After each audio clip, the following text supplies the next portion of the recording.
सभी पत्रकार साथियों का आज प्रेस कॉन्फ्रेंस में पहुंचने पर स्वागत है और धन्यवाद है।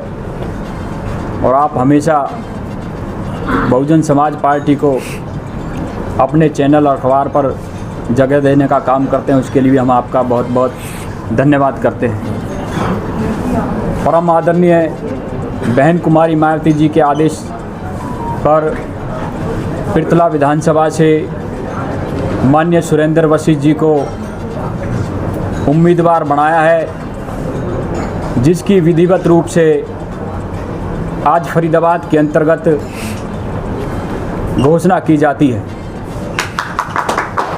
फरीदाबाद में पृथला विधानसभा से बहुजन समाज पार्टी के चुनाव चिन्ह हाथी पर माननीय सुरेंद्र वशिष्ठ जी चुनाव लड़ेंगे और जिसकी आज माननीय बहन जी के आदेश पर आप सभी पत्रकार एवं छायाकार बंधुओं के साथ कॉन्फ्रेंस में आज घोषणा की जाती है।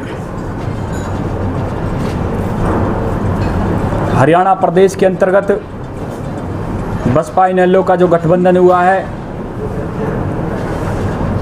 उस गठबंधन को मजबूत से आज किसान का मेरा वर्ग देख रहा है।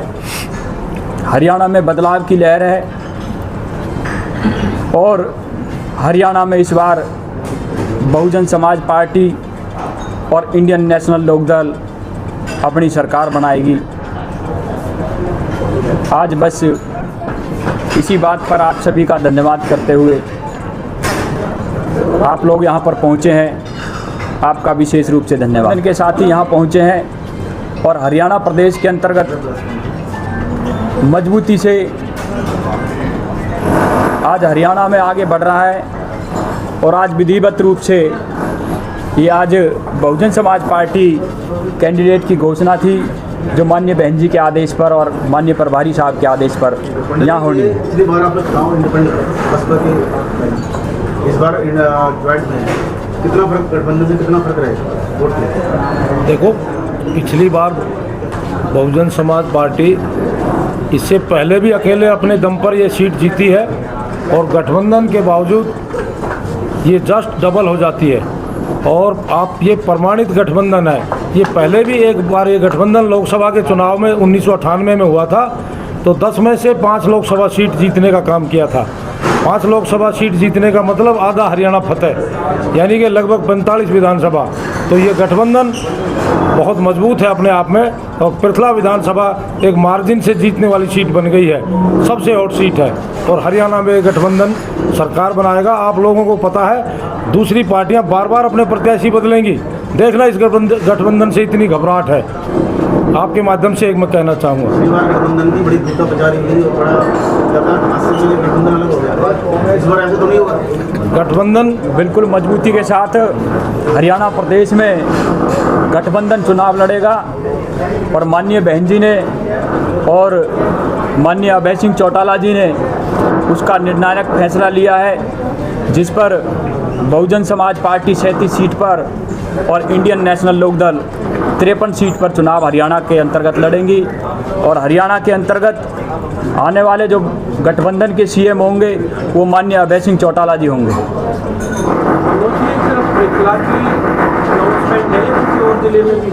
ये पत्रकार साथियों, आज माननीय सुरेंद्र वशिष्ठ जी और पृथला विधानसभा को लेकर ये बैठक है, जिस पर आज घोषणा की गई है माननीय सुरेंद्र वशिष्ठ जी उम्मीदवार होंगे। यह सिर्फ पृथला की आज घोषणा की आज प्रेस वार्ता है। कोई नई ज्वाइनिंग भी होने वाली है क्या? जी, हरियाणा प्रदेश के अंतर्गत निश्चित रूप से आज गठबंधन की तरफ बड़े बड़े नेता आज देख रहे हैं, जिस पर आज के बाद कल से नई ज्वाइनिंग और बड़े बड़े नेता गठबंधन के दल में आपको दिखाई देंगे। संपर्क में हमारे दूसरा गठबंधन आजाद समाज पार्टी का भी है, जेजेपी से, उसको लेकर क्या कहेंगे, कितना असर देखने मिलेगा? देखो, आज असर की जो बात आपके सामने वशिष्ठ जी ने की, 1998 में ये गठबंधन हुआ था, जिस पर 5 सीट पर इनेलो और 1 सीट पर बसपा ने कामयाबी हरियाणा प्रदेश के अंतर्गत लेने का काम किया। और आज आप देख सकते हैं कि हरियाणा में 2009 में 16% बहुजन समाज पार्टी का वोट रहा। इंडियन नेशनल लोकदल की 4 बार यहाँ पर सरकार रही। तो आज 20 साल से 10 साल कांग्रेस पार्टी का जो कुशासन काल रहा और वर्तमान का जो 10 साल का भारतीय जनता पार्टी का कुशासन काल इस क्षेत्र की, इस देश की और इस प्रदेश की जनता देख चुकी है। और हरियाणा में इस 20 साल के कुशासन से छुटकारा पाने के लिए एकमात्र मजबूत विकल्प है जो किसान और कमेरे की हक और अधिकार की बात इस चंडीगढ़ में करने का काम करेगा। तो गठबंधन बहुत मजबूती से हरियाणा प्रदेश में रिजल्ट की तरफ बढ़ रहा है। इस बार मुद्दे क्या क्या रहने वाले? देखो, मुद्दा आपने देखा होगा, सबसे पहले आप सफाई की बात करें। स्वच्छ अभियान के नाम पर तमाम तरह के वादे हुए, लेकिन कोई भी गांव या कॉलोनी या स्लम बस्ती में चले जाएं, कूड़े के ढेर लगे पड़े हैं, नालियां साफ़ नहीं है। सफाई का मेन मुद्दा रहेगा। पानी पीने की जो सुविधा इन सरकारों ने आज 78 साल में भी कॉलोनी और गांव में साफ़ पीने की पानी ये सरकार नहीं दे पाई। हम सफाई के माध्यम से यहाँ पर नए तरह से पानी पेयजल देने का काम करेंगे और युवाओं को रोज़गार देने का काम करेंगे। 21,000 उनको बेरोज़गारी भत्ता देने का काम करेंगे। प्रत्येक गृहिणी को 1 सिलेंडर और 2,000 रुपया देने का काम करेंगे। यहाँ पर हरियाणा प्रदेश के अंतर्गत ओल्ड जो पेंशन है उसको बढ़ाकर 7,500 रुपया देने का काम करेंगे। जो सरकारी बैकलॉग खाली है, जो कांग्रेस और भाजपा ने नहीं भरे हैं, जिसके कारण आज बेरोजगार जो युवा है उसको हम बैकलॉग को भरने का काम करेंगे और सरकारी नौकरी सबसे ज़्यादा प्रदेश में देने का काम करेंगे। और आप देख सकते हैं, एक और बात है कि आप कानून के द्वारा कानून का राज यहाँ इन सरकारों ने कायम नहीं किया है। आए दिन हत्याएं हो रही हैं, मर्डर हो रहे हैं, महिलाओं के साथ उत्पीड़न हो रहा है। तो हम यहाँ कानून के द्वारा कानून का राज कायम करने का काम करेंगे, जैसा आदरणीय बहन कुमारी मायावती जी ने उत्तर प्रदेश में करने का काम किया था। चुनाव के दौरान मायावती जी की रैली यहाँ देखने को मिलेगी कोई बड़ी, क्योंकि 5 साल में कोई ऐसी बड़ी उनकी रैली नजर नहीं आई, और क्या कारण है? देखो, माननीय पत्रकार महोदय, माननीय बहन जी की रैली अभी जल्द में ही हरियाणा में उपस्थित होंगी और जिसमें आप सभी को भी आमंत्रित किया जाएगा और जिसकी बहुत बड़े स्तर पर तैयारी चल रही है और करीब लाखों लोग उस रैली में पहुंचेंगे।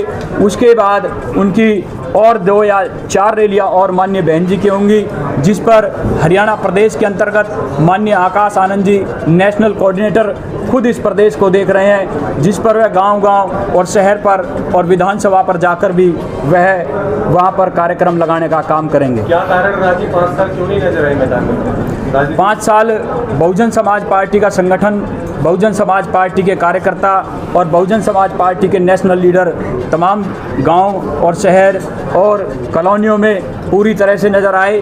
और जिसमें माननीय आकाश आनंद जी तो फरीदाबाद के अंतर्गत आपके मोहना अनाज मंडी में कार्यक्रम करके गए, पीछे रोड शो करके गए और कई गाँव में जाकर उन्होंने कार्यकर्ताओं के बीच में जाकर बैठक की। तो ऐसा नहीं है, माननीय बहन जी के आदेश पर पार्टी के तमाम शीर्ष नेता और पार्टी के संगठन के साथी सभी मजबूती के साथ लगे हुए हैं। इस बात में कितनी सच्चाई थी कि 5 साल जो एक्टिव नहीं रही मैदान में राजनीतिक रूप से, ईडी का डर कहीं ना कहीं था? देखो, माननीय बहन जी किसी के डर से नहीं डरती और माननीय बहन जी एक ऐसी स्वच्छ नेता है। आपने इलेक्ट्रॉक बॉन्ड देखा होगा, उसमें माननीय बहन जी का नाम नहीं था। माननीय बहन जी और बहुजन समाज पार्टी जो चलती है वह कार्यकर्ताओं के दम पर चलती है, संगठन के माध्यम से चलती है, वह किसी नेता या उद्योगपति के दम पर नहीं चलती और इसलिए माननीय बहन जी किसी ईडी से भी नहीं डरती। अच्छा मनोज भाई, जैसे आपका टेकचंद शर्मा जी पिछला विधानसभा ने जिता के निकाले जी, वो हाथी की सवारी से क्या सुरेंद्र वशिष्ठ जी भी ऐसे होंगे क्या? नहीं, इस बात की तो पुष्टि जो है सुरेंद्र वशिष्ठ जी करेंगे। हाँ, तो आप मेरे से पूछोगे तो मैं बताऊंगा। आप सारे सामने ऐसा पहले जो आप पूछ रहे हो साथी बंधु सभी को बता दूं कि शर्मा जी को पार्टी से बाद में निकाला है। शर्मा जी तो चुनाव के जीतने के अगले दिन ही चले गए स्वयं, वो पार्टी विरोधी गतिविधियों में तो बाद में निकाला गया। आपको जानकारी मैं दे दूं। दूसरी बात आप कर रहे हो कि कि आपकी क्या गारंटी है? हाँ जी। ये गारंटी पूछ रहे हो? आजकल 5-5 मैं ये भारतीय जनता पार्टी की नहीं है साथी, सुनो आप सभी, ये 2 गारंटी है। एक तो ये गठबंधन जीत की गारंटी है और दूसरी गारंटी होती है जीतने के बाद की गारंटी, वो सुरेंद्र वशिष्ठ की है। 2 तरह के लोग होते हैं, एक तो ऐसे होते हैं गलती तो करे कोई और, सरदार जी ने गलती करी तो सीख मैं लूँ कि भाई बहुत गलत हुआ, उन्होंने गलती करी, उसका परिणाम बहुत खतरनाक है। तो जो शर्मा जी ने जो गलती करी उसका परिणाम शर्मा जी दर दर की ठोकर खा के भुगत रहे हैं। आप लोग देख सकते हो, जो गरीब की झोंपड़ी यानी ये बहुजन समाज पार्टी को अगर कोई आग लगा के जाएगा और महलों में जाने का काम करेगा, वहाँ भी उसको कोई नहीं, वहाँ भी धुतकार ही मिलेगी। तो मैंने तो उन्हीं साथियों को देख लिया है कि अगर ऐसा करूँगा तो मेरे साथ भी ऐसा होगा, गरीब की हार लो भस्म हो जाए। ये बहुजन समाज पार्टी ऐसी पार्टी है, इसलिए मैं अपने आप को इस बात के लिए आप सबके सामने जो आप पूछ रहे हैं, मैं ऐसा कोई कदम नहीं उठाऊंगा। अपने सभी साथियों को सभी का मान सम्मान करते हुए और अपनी बहुजन समाज पार्टी के प्रति समर्पित कार्यकर्ता के तौर पे काम करूंगा। आपके बयान में बता दें, तीन साल हो गए हैं, 3 साल से टेकचंद शर्मा का यहाँ पे ज्वाइनिंग नहीं हो पाई है। तो ये बहुजन समाज पार्टी के साथ जो आदमी धोखा करता है उसको सबक सिखाना जानती है। और इस बार किसान कमेरे की सरकार बनने जा रही है, उसको कोई रोक नहीं सकता। सभी पत्रकार साथी आप लोग पहुंचे हैं, आपका क्या अलग करने वाले हैं पिरथला विधानसभा? हाँ, कोई विजन होगा तभी तो आप लोगों को। हम मेरे से पूछ रहे हैं, पिरथला विधानसभा में सबसे ज़्यादा जो है रोजगार की समस्या है और रोजगार की समस्या से निजात दिला, जबकि यहाँ एक इंडस्ट्रियल हब है और फिर लोग रोजगार मुहैया नहीं करा पाए। ये 3 कार्यकाल पिरथला विधानसभा में हुए हैं, जब से पिरथला विधानसभा अस्तित्व में आई आज तक किसी भी साथी ने लोकल जो यहाँ के युवाओं को रोजगार की तरफ ध्यान नहीं दिया। सबसे पहले मेरा ये रोजगार की तरफ ध्यान है। मनोज चौधरी जी, बसपा नैलो का गठबंधन है, आपने बसपा के पट्टे पहने हैं, नैलो के नहीं। आपकी इस प्रेस कॉन्फ्रेंस में नैलो का कोई भी कार्यकर्ता यहाँ नहीं है, क्या इसमें भी गुटबाजी है क्या, जैसे कांग्रेस में शैलजा हुड्डा की गुटबाजी चल रही है? देखो, बहुजन समाज पार्टी में कोई गुटबाजी नहीं है और यह आज माननीय बहन जी के आदेश पर बहुजन समाज पार्टी के उम्मीदवार की घोषणा है, जिस पर जो है आनंद फानंद में आप लोग पहुँचे हैं। और आप लोग निश्चित रूप से ये तय कर लें कि हरियाणा में गठबंधन बड़े दिल से चुनाव लड़ रहा है, मिल के चुनाव लड़ रहा है और सभी कार्यकर्ता बसपा के इनेलो के एक साथ ज़मीन पर कार्य कर रहे हैं और मजबूती से गठबंधन के उम्मीदवारों को जिताने का काम करेंगे। यह बिल्कुल पूरी तरह से नीचे से लेकर ऊपर तक तय है। सुरेंद्र जी, बात करें, पिछला में एक मीटिंग बुलाई गई थी पूर्व विधायक के द्वारा और कुछ बसपा के कार्यकर्ताओं का कहना था कि वहाँ पे आकाश आनंद जी आने वाले हैं और एक आपने भी मीटिंग रखी थी। असली मीटिंग कौन है, नकली मीटिंग कौन थी, बताएंगे एक बार?